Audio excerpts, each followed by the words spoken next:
اچھا، ولایت اور معرفت کو لے کر شیعہ سنی ایک بہت بڑا اختلاف ہے، اس پر آپ کی کیا رائے ہے؟ یہ سٹینڈ کرتی ہے ولایت معرفت؟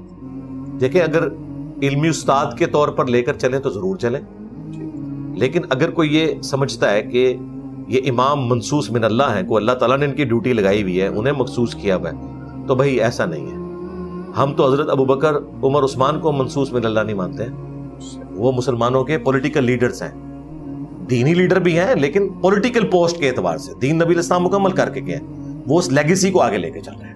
کیونکہ اگر آپ ان کو اس اعتبار سے دینی مانیں گے نا کہ وہ دین میں کوئی رد و بدل کر سکتے ہیں، تو وہ نہیں کر سکتے۔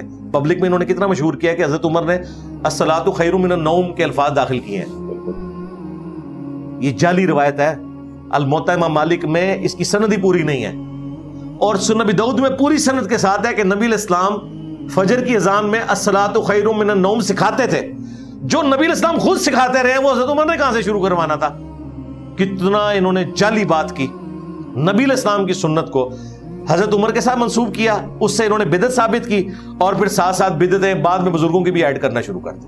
ہم تو اس پہلی چیز کو بھی نہیں مانتے کہ حضرت عمر نے شروع کروائی تھی۔ حضرت عمر نے تو حج تمتع پہ پابندی لگائی ہے، وہ صحابہ نے ریجیکٹ کر دی اور امت نے ریجیکٹ کر دی، وہ کیسے کوئی کام کر سکتے تھے؟ اور اہل بیت کے جو امام ہیں، 11 امام ہیں، ان کے متعلق کیا کہیں گے؟ وہ بھی اہل سنت کے امام ہیں، ہماری کتابوں میں ان کی حدیث ہیں، امام جعفر کی حدیث ہے، امام باقر کی حدیث ہے، صحیح مسلم کے اندر یہ جو 2005 نمبر حدیث ہے، فَإِنَّ خَيْرَ الْحَدِيثِ كِتَابُ اللَّهِ وَخَيْرَ الْهَدِي هَدْيُ مُحَمَّدٍ صلی اللہ علیہ وآلہ وسلم۔ آگاہ ہو جاؤ، سب سے بہترین کلام اللہ کی کتاب ہے، سب سے ہدایت یافتہ راستہ محمد صلی اللہ علیہ وآلہ وسلم کا ہے۔ بدترین کام وہ ہیں جو دین میں خود سے جاری کر دیے جائیں، وہ بدعتیں ہیں، تمام بدعتیں گمراہیاں ہیں، جہنم میں لے جانے والی۔ اس حدیث کے راوی جو ہے امام جعفر ہیں، انہوں نے اپنے والد امام محمد باقر سے روایت کیا، اور انہوں نے روایت کیا جابر بن عبداللہ سے۔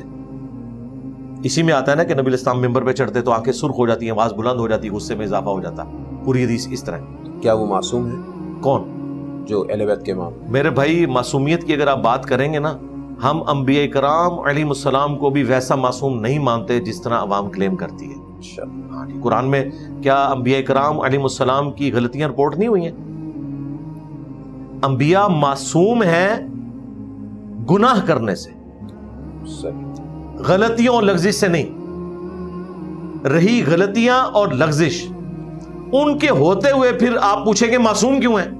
اس لیے کہ ان غلطیوں کی ریمیڈی اللہ تعالیٰ کر دیتا ہے۔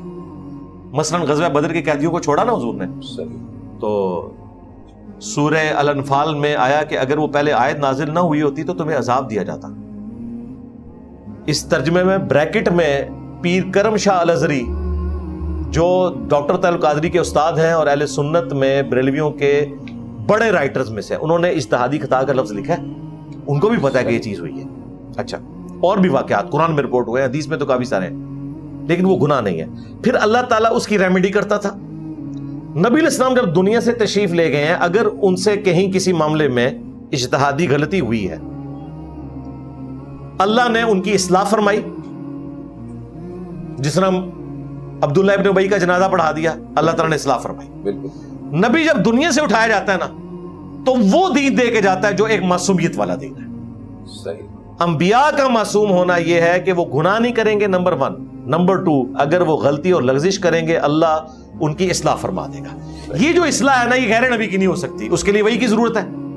جو کچھ لوگ کریں گے وہ اپنے اجتہاد سے کریں گے، اس میں ان سے غلطی بھی ہو سکتی ہے، بعض اوقات انہیں حدیث پتہ نہیں ہو سکتی، یہ پاسبل ہے، بدنیتی کے اوپر مبنی نہیں۔ کئی ایسے معاملات ہوئے ہیں کہ صحابہ کرام کو حدیث کا نہیں پتا تھا، جب بعد میں پتہ چلا انہوں نے رجوع کیا، ایک الگ سے ٹاپک ہے، بخاری مسلم میں کہ یہ حدیث موجود ہے، پھر بات دوسری طرف چلی جائے گی۔ تو اس آپ ڈاکٹرن کو سمجھیں کہ معصومیت کا عقیدہ اگر اس طریقے سے مان لیا جائے، تو قرآن میں جو حضرت موسیٰ علیہ السلام سے بندہ مرا، انہوں نے توبہ کی اور اس میں کہا یہ شیطان نے کام کروا دیا۔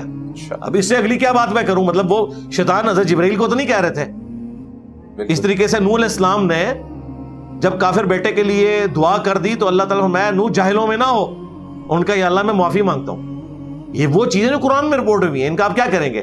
پھر حضرت آدم علیہ السلام، ان کے بارے میں تو اللہ تعالیٰ نے سورۃ الاعراف میں کہا کہ ہم نے آدم اور ان کی بیوی کی غلطی اس لیے تم سے بیان کی تاکہ تمہارے ماں باپ کو جس طرح شیطان نے راہ حق سے ہٹا دیا تھا تمہیں نہ ہٹا دے، تو اس سے عبرت حاصل کرو. صحیح. اب مجھے بتائیں، اب یہ ساری چیزیں ہوتے ہوئے کیا میں قرآن کا انکار کر دوں؟ لہٰذا یہ معصومیت، اچھا جو میں آپ کو معصومیت کا عقیدہ بتا رہا ہوں نا، اہل علم یہی عقیدہ رکھتے ہیں، بیان نہیں کرتے. یہ ان کی منافقت ہے. کیوں؟ یہ بیان کریں گے نا، ان کی عوام ان کے گھاٹے اتار دے گی.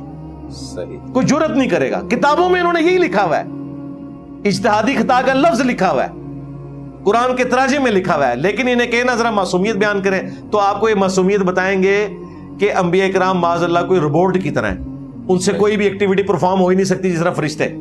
اگر فرشتوں والی یہ والی کوالٹی انبیاء میں ہوتی نا، پھر فرشتے انبیاء سے افضل ہوتے ہیں. بالکل. یہ انبیاء کی افضلیت ہے فرشتوں پر کہ ان میں مادہ ہونے کے باوجود وہ خوف خدا سے بچتے ہیں. سورہ یوسف میں ہے کہ اس عورت نے یوسف کا قصد کیا. یوسف بھی کر لیتا. یوسف کیوں کر لیتا؟ آپ تو کہتے ہیں انبیاء معصوم ہے، معصوم کو تو قصد نہیں کرنا چاہیے. اللہ نے کہا قصد کر لیتا اگر ہماری برہان نہ دیکھ لیتا. اس کا مطلب ہے اللہ نے انٹروین کر کے انہیں بچایا، اور ساتھ ہے وہ ہمارے مخلص بندے تھے. اگر اللہ انٹروین نہ کرتا تو یوسف علیہ السلام اپنی ماں کے ساتھ، جو منہ بولی ماں تھی نا، وہ تو ماں کی نظر دیکھا تھا، اس غلطی میں مبتلا ہو جاتے اگر اللہ انہیں نہ بچاتا. اللہ نے بچایا. ہونا تو چاہیے تھا کہ یوسف تو ہمارے مخلص بندے تھے، وہ تو غلطی کر ہی نہیں سکتے تھے. اللہ نے کہا نہیں، یوسف بھی کر لیتا اگر اپنے رب کی برہان نہ دیکھتا.